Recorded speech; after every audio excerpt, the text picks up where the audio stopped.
Está no ar Diálogos com Anderson Junque. Olá, seja muito bem-vindo ao programa Diálogos, que nesta semana vai falar sobre educação artística. E quem está aqui comigo para conversar, debater e aprofundar este assunto, o arquiteto, design de interiores e também professor de desenho, André Queiroz, a quem desde já dou aqui as boas-vindas. André, seja muito bem-vindo ao programa Diálogos, uma alegria recebê-lo, querido. Obrigado, Anderson. Eu que agradeço pelo convite aqui de estar com você e falar um pouquinho de arte para as pessoas, né? Porque hoje a gente precisa de arte mesmo. A vida precisa ser movida por arte. Sempre falo para os meus alunos isso daí, né? Para que a gente se sensibilize também, né? Exatamente. A sensibilidade, ela vem realmente através da arte visual, né? E que é um assunto que eu vou falar com você.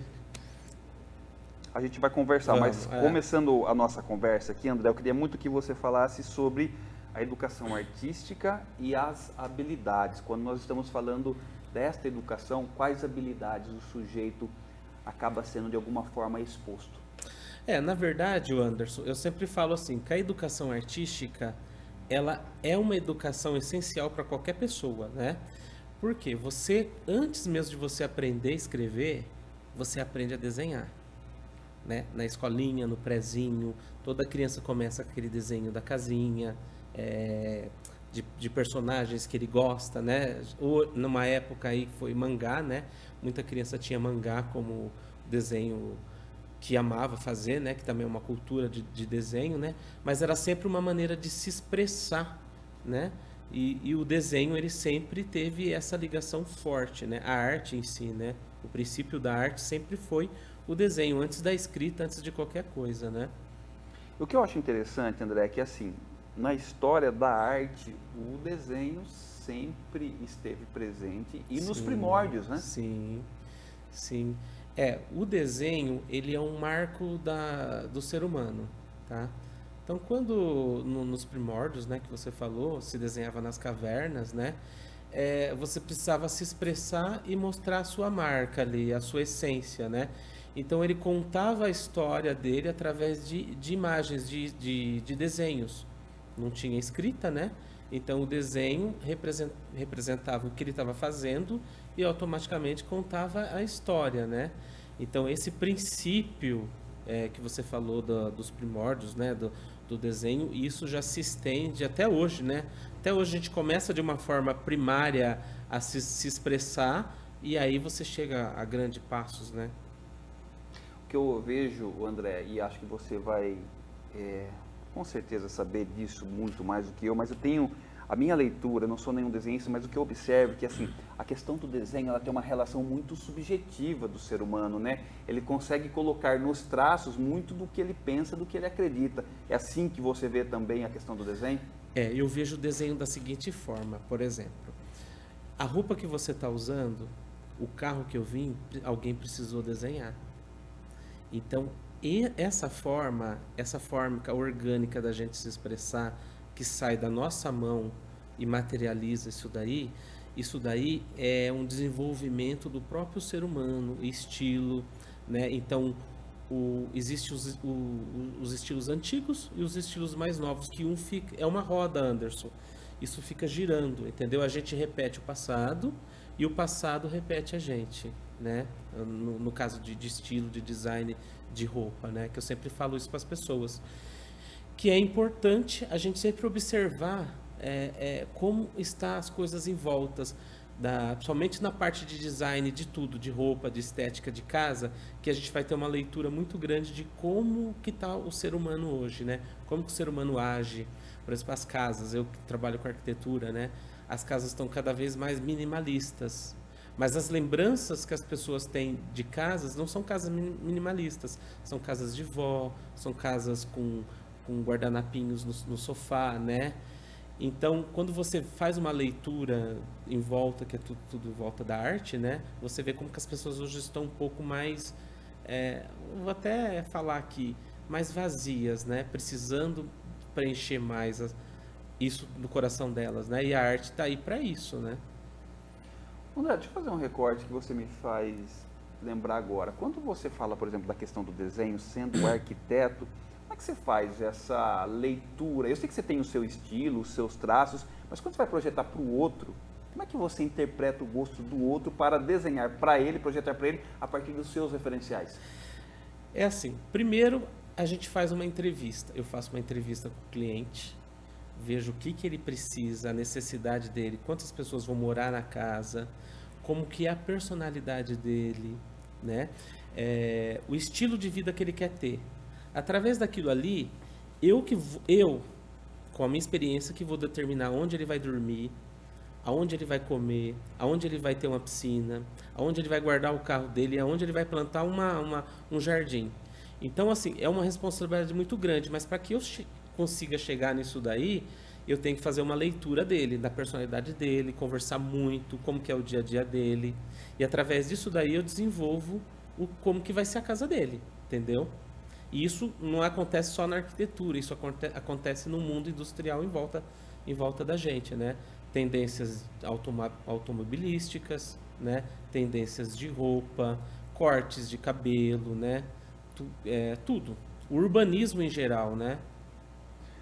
Quero voltar um pouquinho para a questão da educação artística e colocar uma questão aqui que a gente vê muito que a educação artística ela tem os seus reflexos na vida profissional, como você acabou de falar. Sim, mas eu queria muito, André, que você falasse sobre uma questão que eu acho interessante. No caso da educação artística, eu sempre acreditei que os conhecimentos eles dialogam entre si. Sim. Minha pergunta é, no seu entendimento, a educação artística ela dialoga com quais outras disciplinas? Olha, não vou nem falar educação artística, porque eu acho muito antigo falar educação artística. Eu falo orientação, adaptação do que é a vida, do que é a vida. E a arte é a vida, né? Então, isso daí reflete muito o que eu ia falar em outras matérias que você me perguntou? Em tudo, praticamente. A pessoa, a hora que ela vai aprender a fazer uma soma, acho que ela vai aprender a fazer uma letra. A letra é um desenho. Para você escrever um texto bonito com letras, a letra é uma forma de desenho. Então ela está ligada a tudo. Por exemplo, lá na escola tem a lousa. A professora vai fazer aquelas letras garrafais e você vai aprender a estar fazendo aquelas letras garrafais através de um desenho que ela fez, que é as letras garrafais, né? E às vezes nas matérias, né, algumas professoras, elas faziam um desenho e falava para você criar uma história através daquele desenho, né, daquela imagem que você viu. Então ela está relacionada a tudo. Não tem como fugir da arte, não tem como fugir do desenho. Se não tiver quem desenha mais nesse mundo, a gente não tem mais o que viver, a gente vai viver com o que já foi feito. Não né? tem mais mundos novos, né? Não tem mundos mais novos. Então por isso que, assim, que é fundamental uma criança que você vê que já tem o dom, tem essa ligação com arte, essa ligação, seja com estilismo, né? Seja essa ligação com arquitetura. É bom já estar fazendo essa criança, desde já ela tá desenvolvendo isso daí, para que ela se torne um adulto que vai fazer um fruto grande, né? No futuro, né? André, na verdade, eu acho que você está colocando uma reflexão bem interessante. A criança, antes dela conhecer a letra A, essa letra A ela foi desenhada para ela conhecer, né? Enquanto significado, né? Exatamente. Existem vários formatos de letra A, né? Existem as garrafais, a letra de forma. O que é a letra de forma? A letra de forma é um desenho, não é? E nessa perspectiva, você falou da questão do se ninguém mais desenhar, não teremos mundos novos, né? Nós vamos ficar com o que a gente tem. Sobre essa questão, André, falando um pouco sobre a questão do design versus as gerações. A gente percebe o seguinte, pelo menos a minha leitura. A gente vê que alguns carros, por exemplo, dos anos 50, eles tinham um certo design. E quando a gente olha, por exemplo, para hoje, a gente vê que são designs completamente... Eles são diferentes. E aí a minha questão é, como é que, no seu entendimento, de alguém que trabalha com isso, com essa matéria-prima, como é que se relacionam as gerações e a evolução dos designs? Olha, no meu ponto de vista, eu acho que é uma tendência de ter empobrecido as coisas. Porque, assim, a gente precisa de história para ser feliz, né? O mundo precisa de histórias felizes. E quando você vê um objeto, um carro antigo, com todos aqueles detalhamentos, com todas aquelas coisas cromadinhas que os carros antigos têm, aquilo te traz uma história. Uma memória afetiva. Uma afetiva, aquilo te deixa feliz, faz você admirar. Aí você põe uma coisa super minimalista ali na sua frente, o que você vai entender daquilo ali? Que eu tenho que ser assim, eu tenho que ser minimalista, para quê? Para ganhar mais tempo para quê? Se hoje a gente tem tempo livre, né? A gente tem máquinas trabalhando para a gente tem coisas automatizadas, né? Por que não continuar com a beleza das casas antigas, né? Que eu em particular amo casas antigas, amo adornos, né? Logicamente que eu tenho que fazer para clientes casas modernas, conforme o que o cliente me pede. Mas a minha paixão são casas com história. A gente precisa de história. Não adianta. Você não vai ser feliz numa coisa que uma parede branca. A gente precisa de cor, a gente precisa alegrar esse mundo. André, deixa eu fazer uma pergunta aqui, relacionando inclusive com as suas postagens nas redes sociais. Aquela famosa expressão casa de vó, né, que traz memórias afetivas, ela tem relação inclusive com o design. Sim. Fale sobre isso. Você fez eu pensar um ponto aqui, casa de vós, de avós. Nós vamos ser os avós. Já pensou se a gente é minimalista ao ponto de não deixar uma lembrança de avô para uma futura geração? Então, por isso que quando você vê uma casa antiga, me lembra a casa de avós. Porque o que tinha na casa dos avós? Era uma casa que tinha varanda, era uma casa que tinha um armário antigo, era uma casa que tinha a porta desgastada, tinha um sofá todo diferente. Isso é uma memória afetiva. Quando você tira isso daí... Muros baixos. Quando você tira isso de uma pessoa, você está tirando uma memória dela. Você está tirando o direito dela de viver aquilo que ela precisava viver para a formação do ser humano mesmo, né? Penso eu, né? Que legal, que legal. Bom, nós vamos voltar falando sobre esse assunto aqui. Nós estamos aqui com o André Queiroz, que ele é arquiteto, design de interiores e também professor de desenho, sobre a educação artística, o relacionamento da arte, enfim. Nós vamos agora para um rápido intervalo, a gente volta na sequência, um minutinho só, nós já estamos de volta. Estamos apresentando Diálogos com Anderson Junque. Coloque sua empresa no centro de atenção dos principais empresários da região. Venha para o Jantar dos Empresários da CISB, um evento que já atraiu mais de 1.700 empreendedores. Uma oportunidade única de gerar negócios, parcerias e networking. Faça sua reserva. Jantar dos Empresários da CISB, celebrando a união empresarial. Fale com seu cliente de forma rápida e efetiva. Com um vídeo institucional bem produzido, você vai apresentar sua empresa e seus negócios em poucos segundos. Atendemos indústrias, prestação de serviços, profissionais liberais e eventos. Entre em contato agora mesmo e faça o seu orçamento. Azon Comunicação, solução em vídeos institucionais. O livro Metodologia Ludocriativa, da educadora e pesquisadora Valéria Caetano da Silva Alvarenga, propõe uma reflexão sobre o processo de aprendizagem de crianças e adolescentes à luz da educação sociocomunitária. A reflexão se concentra na experiência da metodologia ludocriativa como um instrumento de humanização das relações. Adquira já o seu agora mesmo através do WhatsApp 34 99798 3521. Estamos apresentando Diálogos com Anderson Junque. Estamos de volta aqui com o programa Diálogos, que nesta semana fala sobre educação artística. E quem está aqui comigo conversando, debatendo e aprofundando este assunto, o arquiteto, design de interiores e também professor de desenho, André Queiroz.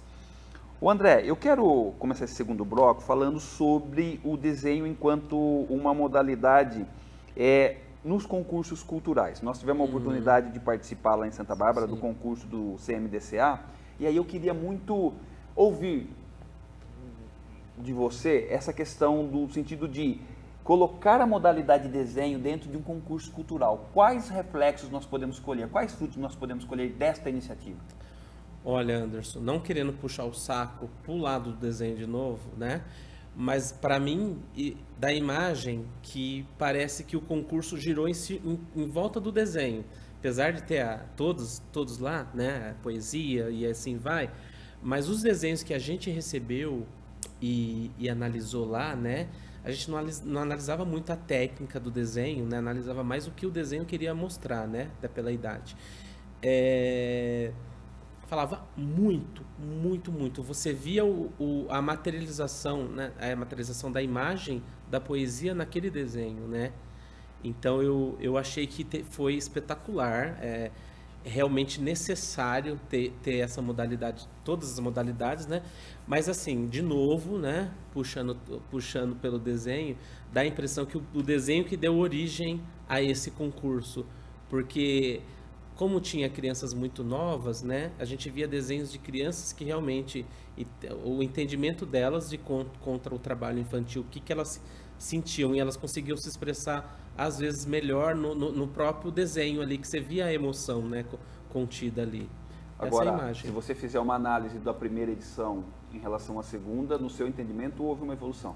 Houve uma evolução muito grande, somente nos desenhos, a conscientização, né, do tema que a gente utiliza lá foi bem maior, né? Foi mais profundo mesmo. Essa foi a visão. Que legal, que legal.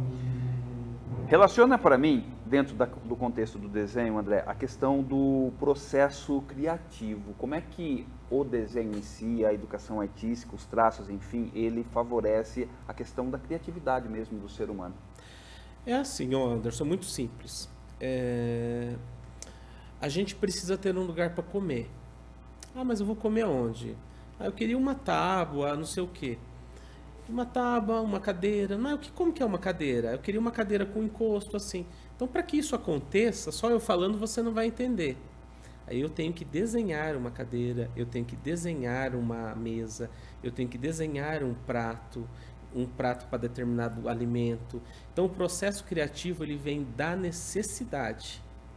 Então, quando eu preciso de um objeto, eu preciso de uma forma que para o ser humano, até não tanto para o ser humano, mas para a parte animal, para a parte de tudo, né? Ambiental, precisa-se ter um processo criativo, e isso é em forma de desenho, né?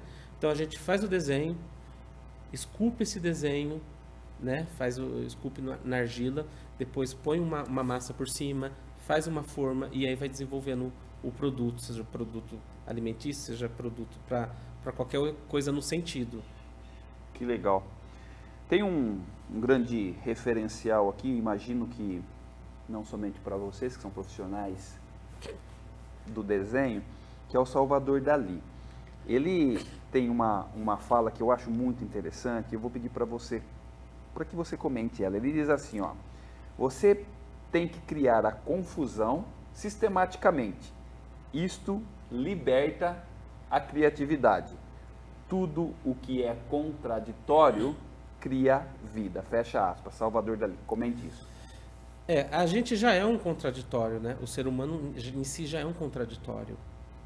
Então, automaticamente, você já faz despertar isso daí em você, né? E aí, quando você é contraditório e você precisa da necessidade e a pessoa é contraditório, surge essa última frase dele aí que você falou, né? Então, automaticamente a gente vive isso 24 horas, seja você pegando um ônibus, seja você viajando, seja você fazendo qualquer outra coisa, até uma leitura, que o livro faz esse poder com você, né? E isso desperta em você a última frase que você falou, qual que foi? Ah, maravilhosa, hein? O contraditório cria vida. Exatamente, o contraditório. Porque quando é contraditório, faz você pensar. E tudo que faz você pensar, desperta, acende aquela luzinha, né? E isso faz uma mistura tão legal no desenvolvimento. E aí isso precisa ser refletido. Então, isso é refletido em imagem. Então, uma imagem vale mais que 1000 palavras. E quando você ensina um ser humano a criar essa imagem, ele não precisa nem saber falar. Ele vai mostrar o que ele quer ali, você já vai entender aquilo. Toda vez que você vê aquela imagem, você vai entender algo diferente. André, e você como professor de desenho, quando você observa os primeiros contatos que um adolescente ou uma criança tem com o desenho, você observa, por exemplo, mudanças na sua leitura de mundo, no seu relacionamento com o outro? Como é que você faz essa leitura? Muito, muito, Anderson. Porque quando você educa um ser humano para a arte, tá? Quando você educa um ser humano para a cultura, ele não vai ser aquele ser humano que vai apedrejar um imóvel tombado, ele não vai ser aquele ser humano que vai cortar uma árvore, ele não vai ser aquele ser humano que vai passar na frente das pessoas, porque como ele vai ter uma cultura, ele vai ter uma informação muito grande do que é a beleza, né? do que é o ético, ele vai ser um ser humano melhor e ele vai transformar o mundo num lugar melhor. Então, a cultura, gente, ela tem que, assim, andar com a gente que nem a roupa anda no corpo da gente. É 24 horas para a formação de qualquer ser humano, independente da idade, tá? Ser criança, ser velho, nunca é tarde para aprender nada. Eu já tive alunos com 60 anos que depois que aprendeu o desenho, não digo só o desenho, tá? Eu falo música, dança, qualquer coisa, que depois que aprendeu uma certa cultura, começou a enxergar o mundo de tal maneira que falou, nossa, eu tenho 60 anos, eu queria mais 60 anos nesse mundo aqui para eu usar o que eu aprendi agora, né? Então, é o certo, é o que tem que ser feito, é cultura. Cultura salva o país. O André, você está falando então, em outras palavras, que os traços, o desenho, ele ajuda o ser humano a se desenvolver do ponto de vista coletivo, no sentido de compreender que ele está no mundo, mas existem outras pessoas também.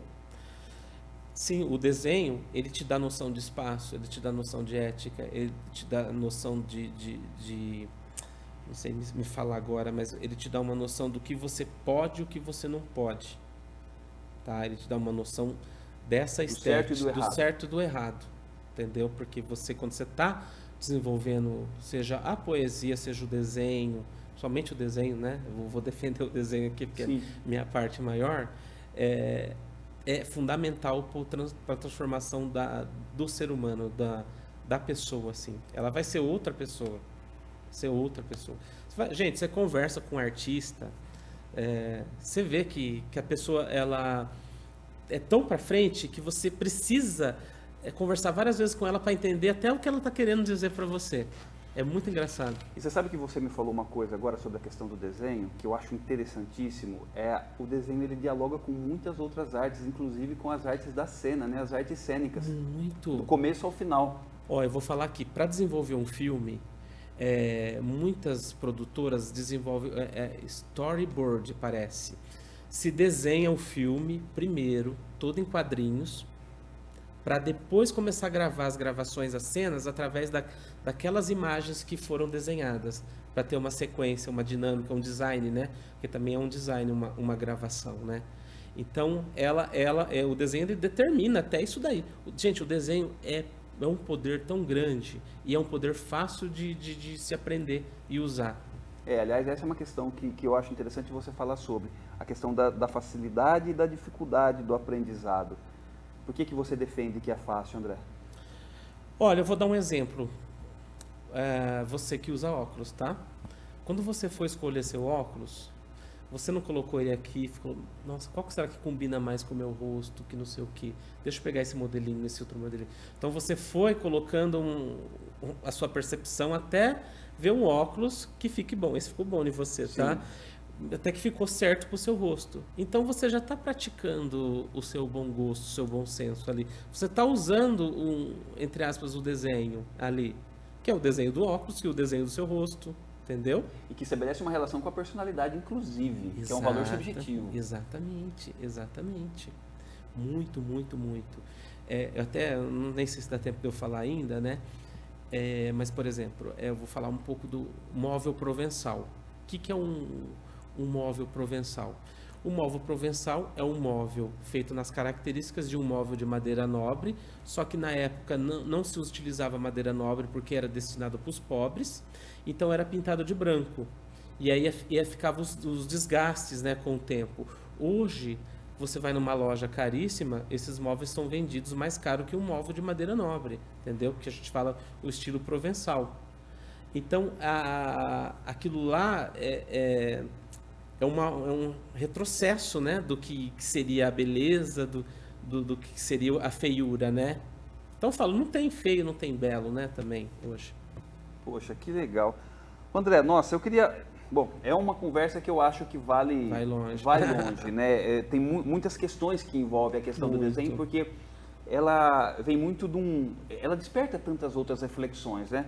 Mas eu queria aproveitar aqui, André, e pedir para que você, dentro desse nosso tempo que a gente tem aqui, que você faça as considerações finais, mas eu queria mais uma vez, André, te agradecer pela presença, pela partilha e por despertar para um assunto que às vezes a gente passa de alguma forma meio despercebido por ele. E ouvir você falando, a gente começa a observar que não, na verdade é o contrário, deveria ter um outro posicionamento, inclusive na formatação da educação do ser humano, né? Muito. Gente, o mundo é tão bonito. Às vezes a gente vai viajar para a Europa, viajar para outro lugar, para ver um prédio antigo e tem aqui na sua cidade. Entendeu? É só uma questão de vista, só uma questão de você observar e valorização das coisas. Entendeu?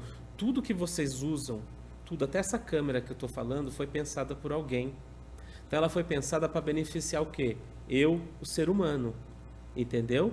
Então, se você começar a observar que tudo que está em volta de você, que foi feito para você, para uso do ser humano, para a melhora da sua vida, você vai entender que realmente a arte é fundamental para a criação da gente aqui, para o desenvolvimento meu, seu, de qualquer pessoa. Que legal. André Queiroz, obrigado pela presença e partilha, viu?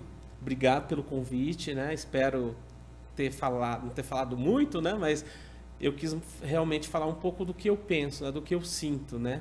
Do que eu imagino que pode deixar as pessoas um pouco melhor, né? Que legal. Saúde e paz, viu? Obrigado. Mais. Você assistiu aqui mais uma edição do programa Diálogos, que nessa semana falou sobre educação artística. E quem esteve aqui comigo para conversar, debater e aprofundar este assunto, o arquiteto, design de interiores e também professor de desenho, André Queiroz. Fique aí atento aos nossos canais para receber outros conteúdos. Um forte abraço para você e até mais. Agora você fica aqui porque vai...